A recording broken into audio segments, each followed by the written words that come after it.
Shit. What up there, anime and manga communities? This is your boy Chidea, or Chidea, whatever else you want to call me. And today, I'm here to talk about Toriko, chapter 295. Now, before I get started, I just want to go ahead and say something. I completely fucking forgot Toriko came out yesterday. Like, I'm not even gonna lie to you. It literally did not exist to me yesterday. I did Magi everything. I know my Toriko guys must be pissed.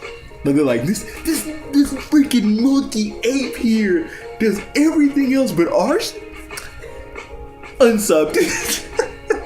I'm sorry, y'all. I forgot. I'm still new at reviewing Toriko, so it kind of like I have to really burn it into my memory that it comes out on Thursdays along with everything else. My bad. Won't let it happen again.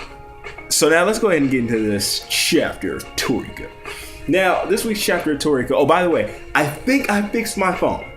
I went to extreme lengths and I did a factory reset.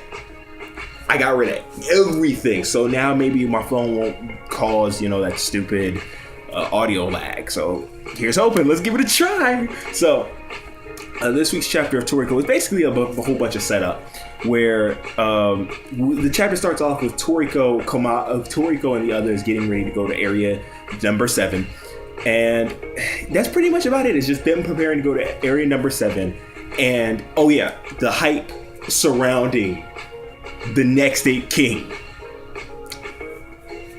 my god, it's fucking serious. You don't even understand Toriko. So, if you don't read Toriko, you need to get up on your shit, because Toriko, I'm not even gonna get into it. Anyway, so the chapter begins with Toriko and the others preparing to go to area number 7.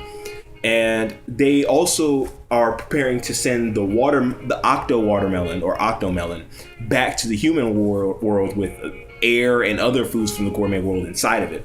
Milk the First and Tengu Brunchi are going back with octo melon to protect it from any possible harm and make sure that air gets back to the human world in, its best quality. So from there, they need a new travel beast to take them around, and that's when the Daruma Hermit brings in this freaking shark train. Like, that's what it was. Why did I think of street sharks?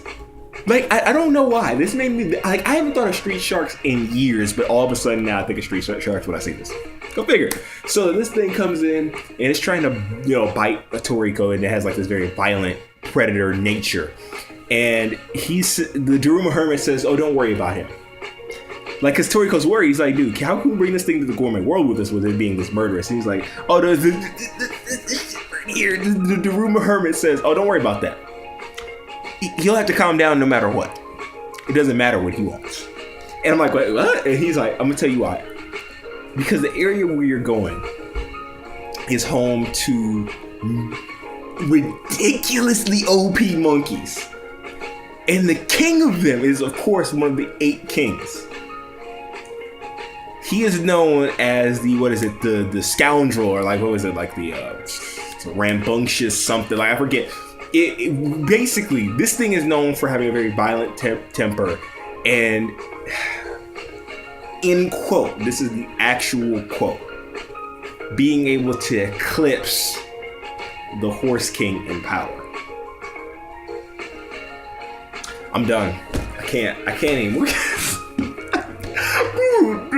Dude, I can't anymore. Toriko is hit a level of epicness that my body just can't take. Because if you think about this real quick, look at what the Horse King did. This man, this horse, beautiful stallion, man, with one hoof, this thing shook an entire continent, bigger than anything known to the real world human continents. Okay? If the monkey looks so small, if you look at the silhouette, the monkey looks like just like any little ordinary chimp. This thing, it eclipses that. I'm fully convinced that the Toriko world should not exist anymore. Like, I'm saying, like, with these creatures of this kind of power level, this is no way. There's no way that this planet can still exist in the capacity that it does. It's just impossible.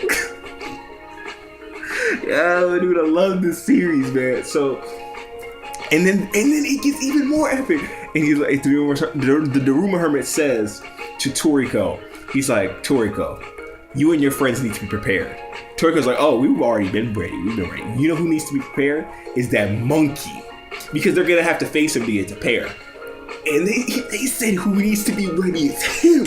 And they just, the pick, this man, Mitsutoshi, man, he knows how to, dude, like, this is a setup chapter. How do you make a setup chapter epic? This man, I'm completely fanboying out. I don't even care. This is great. Like, so from there, they get into the shark and they make their merry way off to area number 7, pretty much. Yeah, that's pretty much the chapter. Oh wait, no, I forgot that. What happens before that, my bad, is Toriko remembers about the steel clouds and all that and how they're supposed to get through that. And then the Horse King comes out of nowhere, just slams that hoof down. He's like, looks at Toriko, just breathes and removes all the clouds. The Horse King. Yo, Toriko, like, the Horse King. And then a rainbow comes out the ground and just. These dudes are on some next level type shit. So, after the clouds are removed, Toriko and the others are like, all right, we're going to take this rainbow, or I think they're going to take the rainbow, and as a shortcut to area number 7 and just go straight forward and gun it, so that they can save Komatsu, whose heart is currently not there because of technique that Teppe used. That, and then you see Toriko look back at around the end of the chapter. He looks back at the Horse King. The Horse King just looks at him, turns off, and walks away. So I think the Horse King did that out of respect. Do you understand? Like, you got to think about it. In the Toriko world, how many creatures exist that could genuinely punch the Horse King and stand up to it? That has to be something the Horse King has almost never even seen. So I think it's out of respect for an opponent that he could get played with them for a bit. Because that's all that was playing. And I like that. I like that scene. I thought it was cool. But either way it goes, this was a great chapter of Toriko as usual. Mitsutoshi, please keep up the good work. I am definitely enjoying this series and this manga as a whole. Like, this has been a great manga. So I'm going to go ahead and call that a Let's Talk. This is your boy Chdeaaanime signing out. Please be sure to rate, comment, subscribe, and do other things to help like but thrive. And I will catch you on the flip. It has been golden. Peace out, anime and manga communities.